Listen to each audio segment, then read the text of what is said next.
Welcome back this Monday morning to our Good Morning North Coast show. With me this morning is my ever so favourite Claudia Greenwood. Welcome back this morning. Thank you so much. Did you have a lovely weekend? Yes, it was awesome. Thank you. No, Claudia, it's good having you. So what is today's topic for our daily inspiration? Okay, I think an unusual one, all about jealousy. Oh. And today what we're going to do is we're going to turn jealousy on its head. Oh, I love this. Yes, because we really usually associate jealousy with something negative, right? Yeah, that's true. And there's like possibly envy involved because you see someone has something or they're doing something or achieving something, and we don't like that. We feel jealous. We're wanting something, or we look at other people and we say, well, look what they have, and oh, what if I could have that? And then envy creeps in, and the envy part is the very negative part, which says sometimes we think, well, they don't deserve that. And so now, you know, when we're stuck in this mode, it's like, leaves us feeling terrible. And often we act out in a not a very nice way towards other people, and often within ourselves. We beat ourselves up, you know, and it leaves us feeling heavy. Yes. So I want to just use an example of how we can actually, process jealousy when that comes up in us. So first of all, the first sign that we're feeling jealous is that we're feeling something negative. We're feeling something horrible. There's a heavy feeling. Maybe there's fear. Maybe we feel a bit angry, or we feel hurt if we've been left out of something. But let's just use a practical example, Taryn. Say, for instance, you know, you go onto social media and you see a friend, you know, they've bought this boat and they're out on the waters, and then they're going to some other lovely destination, and they've got all these, you know, having fun, and, you know, it seems like they're forever out and having a good time. So, first of all, we look at that and we say, wow, look at, you know, what are they doing? Immediately you've got that. Yes, okay, so, and it's what we associate with that whole scene that we see. Yes. Okay. Now, first of all, what feeling is it bringing up?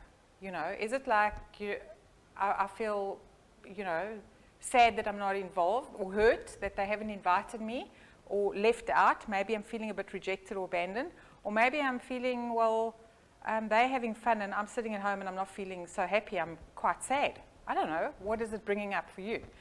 So it might not be about the boat, and it might not be about going out and having that good time or being left out.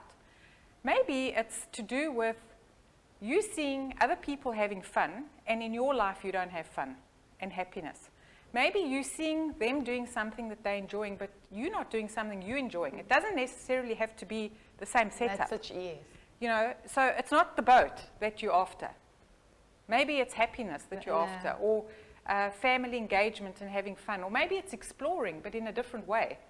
So sometimes we get caught up in too much of the big picture of what other people are doing, and we think, well, to have fun, I need to own a boat, where the boat is not what actually excites you.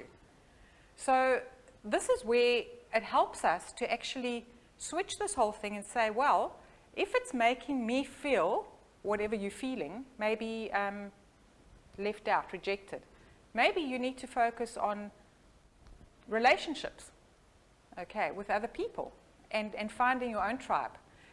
If it's the fun part, well, what brings up, you know, or helps you to have fun? And the fun in your life. Exactly. Yeah. Maybe it's doing something else. Maybe it's sitting under a tree and reading. Who knows what it is? But, you know, it's certainly a sign that something that's important to you is missing from your life. And this is where you can turn this jealousy thing upside down and rather bring inspiration. Say, well, you know what, if I'm feeling awful about seeing what I'm seeing, then what is it for me? What's making me feel like that?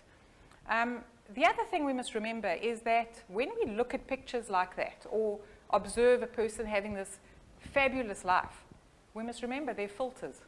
Nobody puts out there, you know what, actually, this is the debt that I'm in because of this, or this is the sacrifice I made, or the fact that they fell in the water and they look lousy before they took their Photoshop picture. You know what I mean? So people out there don't all have the perfect life that makes us feel brings up this jealousy and envy.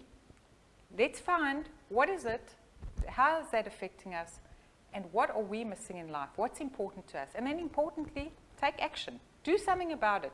Go and find something that inspires you, that brings happiness into your life, and fulfills whatever that need is that you've discovered that's lacking. Because those are just your triggers. It's just showing you something about what's missing in your life that's important to you. Claudia, I actually love this morning's inspiration. I mean, we're all guilty of it, and I've never actually thought of it in that way. You know, normally when you get jealous, you know, people talk, you sit in a situation, you can hear people get nasty, but no one has ever sat down and said, but how can you change it, and how can you better your life, and what are you lacking in your life in order to not be jealous, and how to be happy again and just enjoy life. Claudia, this message was absolutely brilliant. Thank you so much. It's always great having you in studio. Thanks, Have a Darren. blessed week, and I will see you soon. Absolutely. Thank See you, soon. Claudia. Bye. We're going to go into a quick ad break. After the ad break, we've got Glendale Reptile Park with us today. We'll be talking about snake bites. Stay tuned.